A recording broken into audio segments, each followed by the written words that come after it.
Our ABC 7 I-Team investigates fraud dispute denials. You trust that your bank will protect you if somebody manages to steal your money. But some customers say they had to contact consumer investigator Jason Knowles to get their money back. Jason? They did, Alan. They say they were ripped off by criminals who stole their paycheck money from their prepaid Rush cards. The cards are FDIC insured and are like virtual banks. But what if you were dealing with a fraud dispute denial? If it wasn't for friends and family that I wound up borrowing money, I wouldn't have been able to make it. Reginald Terry uses Rush Card to get his money early. Rush Card provides the service by using electronic deposits and paycheck deposit history. But Terry says that convenience almost cost him dearly after losing $761. I'm still like a month behind in my rent. And if it wasn't for my landlord being a good friend of mine, I'd probably have been in the street by now. Terry says someone hacked his Rush account online and transferred his Social Security check from his card to another Rush card, then used the money. So I called customer service and they told me, yes, the money had been loaded, but it has been withdrawn. But his claim was eventually denied after submitting a police report and a transfer dispute form. But now they claim the investigation is closed. I don't know what kind of investigation they did, but they did a very poor job of it. So he called the I-Team. Weeks after we contacted Rush Card, his refund was approved, a check for $761 being sent to him. Crystal House has a similar story. On September 24th, I received a text on my phone, and it told me my balance, which showed $14 and some change. House says $223 was taken from her Rush Card in September. She suspects she was the victim of skimming.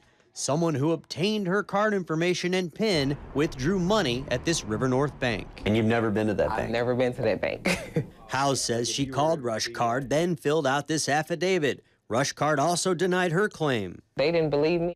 A Rush Card spokesperson told the I-Team that House never filed the rebuttal, so she tried again and added this police report. Days later, the claim was approved, and she received a full credit. Do you feel like you would have been more protected if you were with a traditional bank? Yes, because they would have investigated and saw that it wasn't me, and I would have had my money back, and we wouldn't be having this conversation. Rush Card says it follows strict rules and guidelines from the Federal Reserve. However, the I-Team found how banks follow rules may vary. Rush Card wouldn't tell us its specific policy on police reports, but Chase and First Midwest Bank tell the I-Team they usually don't require them, and they're not required by the FDIC. And what about a reversal of charges to your account pending a bank investigation? The American Bankers Association says provisional credits or a completed investigation with the decision in writing are legally required within 10 business days. Chase and First Midwest say they usually issue them immediately. However, our two customers were not given them because Rush Card says their initial claims were legally denied within the 10 days. If I wouldn't have came and talked to you, I just feel like it would have been just swept up under the rug.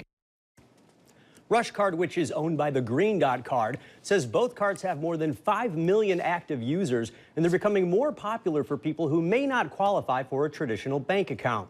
No matter what kind of account you have, you should always report suspicious activity immediately. Federal law says that banks must investigate and resolve these issues between 45 and 90 days. You know, another good idea? Get those text alerts on your phone linked to your account activity. Important.